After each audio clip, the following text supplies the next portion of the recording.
Hello friends, Prakash institute of computer education में आपका स्वागत है। नेक्स्ट क्वेश्चन जो हमारे पास उपलब्ध है वो है what is C language. C language क्या है? सी लैंग्वेज एक लैंग्वेज का नाम है जिसमें सी लैंग्वेज एक प्रोग्रामिंग लैंग्वेज को रिप्रेजेंट करती है जिसको डिजाइन और रिटर्न किया गया है डेनिस रिची के द्वारा और ये 1972 में किया गया। तो सी एक प्रोग्रामिंग लैंग्वेज है जिसके साथ हम अपनी प्रोग्रामिंग कर सकते हैं और जिसके साथ हम अपने प्रोग्राम बना सकते हैं। तो इसका मतलब ये हुआ कि सी लैंग्वेज एक ऐसी लैंग्वेज है जिसके द्वारा हम अपने कंप्यूटर प्रोग्राम्स बना सकते हैं।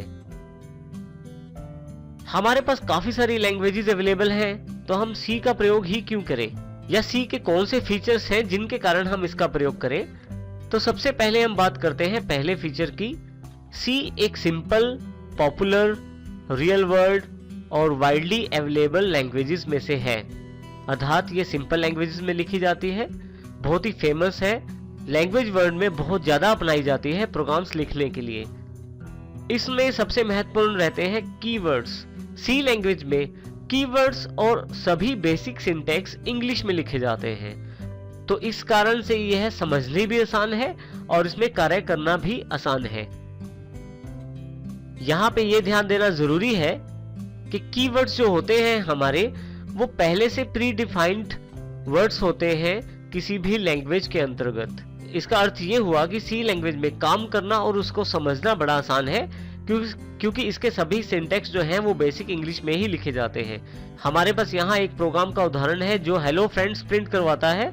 यदि हम इसे देखें तो हमारे पास जो लिखा गया है वो साधारण इंग्लिश में है, वॉइड मेन, उसके पश्चात प्रिंट एफ, हेलो फ्रेंड्स, ये सब जो वर्ड्स लिखे गए हैं ये साधारण इंग्लिश में हैं और इनको आसानी से टाइप किया जा सकता है और इन्हें समझा जा सकता है।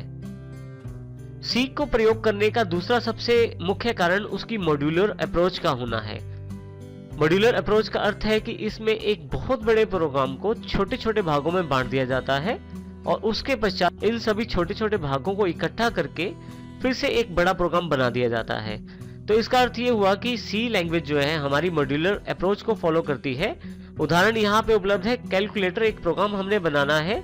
इसके लिए हमने सम, माइनस, मल्टीप्लाई, डिवाइड और स्क्वायर रूट, ये हमने जो छोटे छोटे पार्ट्स डिवाइड किए हैं ये मॉड्यूल्स हैं जो एक बड़े प्रोग्राम जिसका नाम कैलकुलेटर है उसको बनाने में मदद करते हैं। तो इस प्रकार से इन्हें छोटे छोटे मॉड्यूल्स में विभाजित करना और फिर से उन्हें इकट्ठा करना और फिर से एक बड़े प्रोग्राम का रूप देना, ये एक मॉड्यूलर अप्रोच कहलाती है।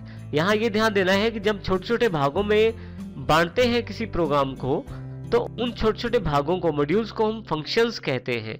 ये सभी फंक्शंस मिलके एक बड़े प्रोग्राम को बनाते हैं और कार्य करने में मदद करते हैं।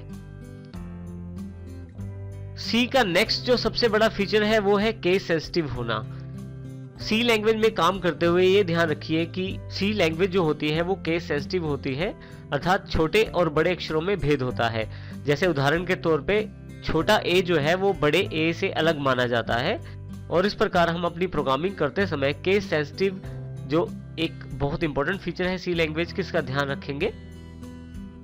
सी का नेक्स्ट सबसे बड़ा फीचर है कि आजकल प्रयोग की जाने वाली सभी एडवांस लैंग्वेजेस काफी हद तक सी लैंग्वेजेस का एक्सपेंडेड वर्जन है या रूप है, या सी से प्रेरणा लेके वो लैंग्वेजेस बनाई गई हैं। उदाहरण के तौर पे सी प्लस प्लस और जावा। सी प्लस प्लस जो कि ऑब्जेक्ट ओरिएंटेड प्रोग्रामिंग है जिसको सी से ही एक्सपेंड किया गया है, और जावा एक ऐसी लैंग्वेज है जिसमें हम यदि सी लैंग्वेज को जानते हैं तो हम आसानी से जावा में काम कर सकते हैं। इसका अर्थ ये हुआ कि यदि आपको सी लैंग्वेज की नॉलेज है तो आप आसानी से जावा लैंग्वेज में काम कर सकते हैं उसके बेसिक लैंग्वेज के कॉन्टेक्स्ट को देखते हुए। सी प्रोग्रामिंग की सबसे बड़ी विशेषता इसके द्वारा प्रोड्यूस किए जाने वाला कोड है। सी प्रोग्रामिंग के द्वारा जो कोड प्रोड्यूस किया जाता है वो बहुत ही एफिशिएंट और फास्ट रहता है, जिसकी वजह से ये बहुत जल्दी रन हो जाता है और जल्दी ही आपको आउटपुट प्रदान करता है। सी प्रोग्राम की जो एक सबसे बड़ी फीचर और है वो है पोर्टेबिलिटी, अर्थात आप एक प्रोग्राम को एक कंप्यूटर से उठाकर दूसरे कंप्यूटर पे लेके जा सकते हैं, वहां पे भी रन कर सकते हैं। कुछ हार्डवेयर चेंजेस के कारण या ऑपरेटिंग सिस्टम के चेंजेस के कारण हो सकता है आपको वो प्रोग्राम रिकम्पाइल करना पड़े, परंतु वो प्रोग्राम आपके दूसरे ऑपरेटिंग सिस्टम या दूसरे कंप्यूटर प्लेटफॉर्म पे चलने योग्य है। इस प्रकार से ये पोर्टेबिलिटी एक बहुत ही इंपॉर्टेंट फीचर है सी लैंग्वेज का। सी लैंग्वेज की एक सबसे बड़ी फीचर उसकी लाइब्रेरी फाइल्स भी हैं, और सी लैंग्वेज को प्रयोग करने का कारण उसकी लाइब्रेरी फाइल्स भी हैं। काफी सारी फाइल्स आपके पास पहले से अवेलेबल है सी लैंग्वेज के अंतर्गत हेडर फाइल्स के रूप में, जिसमें काफी सारे फंक्शंस पहले से ही डिफाइंड हैं, जिनका आप प्रयोग करके अपने प्रोग्रामिंग को इजी कर सकते हैं, और उन फंक्शंस का प्रयोग करते हुए आप बड़े बड़े प्रोग्राम भी आसानी से बना सकते हैं। उदाहरण के तौर पे हमारे पास 3 हेडर फाइल्स यहाँ अवेलेबल है, जिसमें सबसे पहली है maths.h, दूसरी है stdi.h, तीसरी है conio.h। इसमें हर एक फाइल अपने कुछ फंक्शंस को रिप्रेजेंट करती है। जैसे maths.h के मुख्य फंक्शन है स्क्वायर रूट, पावर, लॉग। इस तरह से stdi.h जो फाइल है वो printf, scanf, इस तरह के काफी सारे फंक्शंस को रिप्रेजेंट करती है। conio.h में काफी सारे फंक्शंस है, जैसे clear screen, clr, ser first one, getch अर्थात गेट कैरेक्टर दूसरा फंक्शन है, getche। इस तरह से काफी सारे फंक्शंस हैं। हेडर फाइल्स में काफी सारे फंक्शंस पहले से ही बने होते हैं और आप अपने प्रोग्राम में उन फंक्शंस को इस्तेमाल कर सकते हैं, परंतु इन फंक्शंस को प्रयोग करने के लिए आपको हेडर फाइल्स को अपने प्रोग्राम्स में शामिल करना पड़ता है, और उसके पश्चात आप इनके फंक्शंस का प्रयोग कर सकते हैं। बिना हेडर फाइल्स को शामिल किए आप उनके फंक्शंस का प्रयोग नहीं कर सकते। इसके अतिरिक्त जो सबसे बड़ी विशेषता ये भी है सी लैंग्वेज में कि आप अपनी लाइब्रेरी फाइल्स भी बना सकते हैं और अपनी आवश्यकता अनुसार आप उनका प्रयोग भी कर सकते हैं।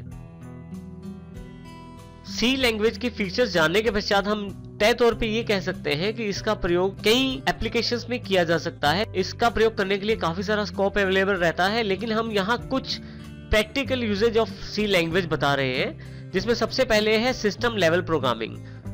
सिस्टम लेवल प्रोग्रामिंग में कंपाइलर्स, असेंबलर्स और इस तरह के ट्रांसलेटर्स को बनाने के लिए भी सी लैंग्वेज का इस्तेमाल होता है, और इसी तरह से काफी सारे ऑपरेटिंग सिस्टम जिसमें यूनिक्स, लाइनक्स, विंडोज के काफी सारे प्रोग्राम्स भी सी लैंग्वेज के अंतर्गत लिखे जाते हैं।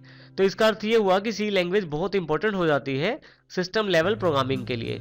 इसी तरह से आपके पास एप्लीकेशन डेवलपमेंट या एप्लीकेशन प्रोग्रामिंग के लिए भी सी लैंग्वेज आवश्यक रहती है, जिसमें बहुत सारे सॉफ्टवेयर्स को सी लैंग्वेज के द्वारा बनाया जाता है, जैसे railway reservation system, airline reservation system, library system, banking softwares.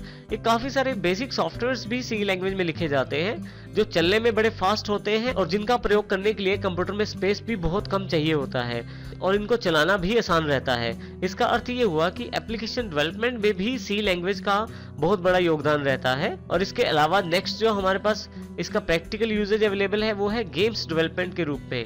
आजकल काफी सारी गेम्स सी लैंग्वेज के द्वारा डेवलप की जाती हैं और ये बहुत ज्यादा ही पॉपुलर रहती हैं।